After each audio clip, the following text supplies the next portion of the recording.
Real estate में यूं तो हर तरफ है स्कैम ही स्कैम, लेकिन आज मैं एक ऐसे स्कैम पे बात करने जा रहा हूं जिस पे आम तौर पे किसी ने बात नहीं किया है। यह है ब्रोकरेज स्कैम। आप सोचेंगे ब्रोकरेज स्कैम क्या होता है? बिल्डर एक प्रोजेक्ट बनाता है, ब्रोकर को सेल करने को देता है, ब्रोकर अपनी ब्रोकरेज फीस लेता है और सेल कर देता है। राइट? रॉन्ग। दरअसल रियल एस्टेट का धंधा इतना सिंपल है ही नहीं। ये एक बहुत ही कॉम्प्लेक्स बिजनेस है।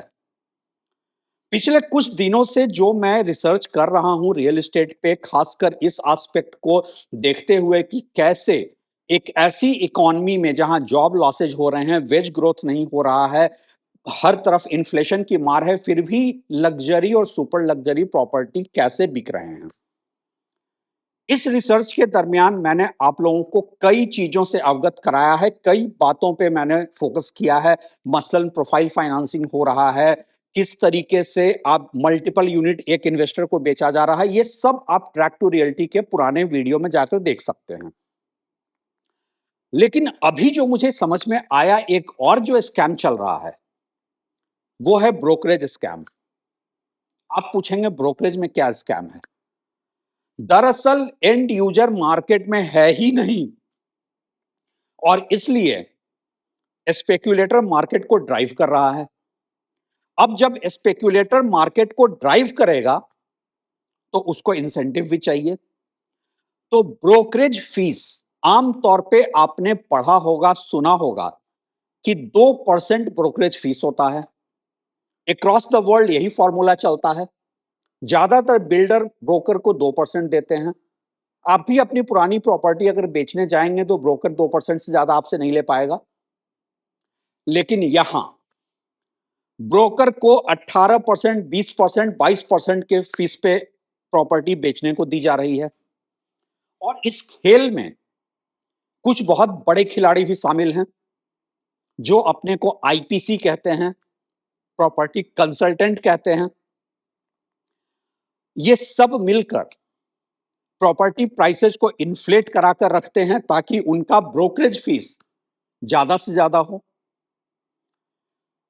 याद कीजिए 2008 से 12 के बीच का मार्केट, ये वो दौर था जब वो सारे प्रॉपर्टी के बड़े नाम, जिन्हें आज आप डिफॉल्टर के तौर पे जानते हैं, जिन्हें आज आप स्कैमस्टर के नाम पे जानते हैं, जिसमें आम्रपाली है, सुपरटेक है, जेपी है, एचडीआईएल है, ये सारे डेवलपर उन दिनों वही खेल खेल रहे थे।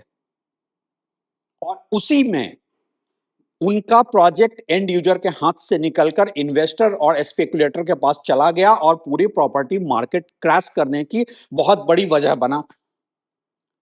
क्या ब्रोकर्स वाकई 18, 20, 22% उस दौर में कमा पाए? नहीं।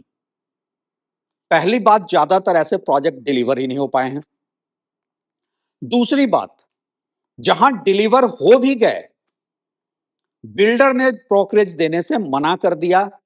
क्योंकि जब एक ब्रोकर टर्म डिक्टेट करता है कि उसे 18%, 20%, 25% ब्रोकरेज चाहिए, तो एक अंडरलाइन कमिटमेंट होता है बिल्डर के साथ।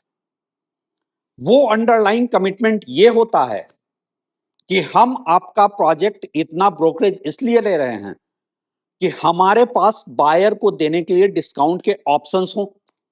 हम बायर को टेबल पर लाने के बाद आपसे अगर 20% ले रहे हैं तो हम 12-15% का डिस्काउंट बायर को दे सकें, जो कि डिस्काउंट बायर को पास ऑन किया ही नहीं जाता है। और जब ब्रोकर, और मैं उस दौर की बात बता रहा हूं जो 2008 से 12 के बीच में हुआ था, जब ब्रोकर अपना कमीशन मांगता है तो बिल्डर कहता है अपनी बैलेंस शीट दिखाओ, कितना तुमने बायर को पास ऑन किया है। तो ये बिल्डर और बायर के बीच में कॉन्फ्लिक्ट की भी वजह बन जाता है। ब्रोकर कहता है आपका इस बात से क्या मतलब, मैंने किस बायर को कितना कमीशन पास ऑन किया है। बिल्डर कहता है मैंने आपको इतना हाई प्राइस्ड मार्जिन इसलिए दिया था कि बायर को आप पास ऑन करेंगे, आप मेरा मार्केट खराब कर रहे हैं। उस एक्सपीरियंस को देखने के बाद भी आज अगर दोबारा से वही खेल शुरू हुआ है, तो क्या यह प्रॉपर्टी मार्केट को एक बार फिर से स्पेकुलेटर के हाथों में नहीं ले जा रहा है?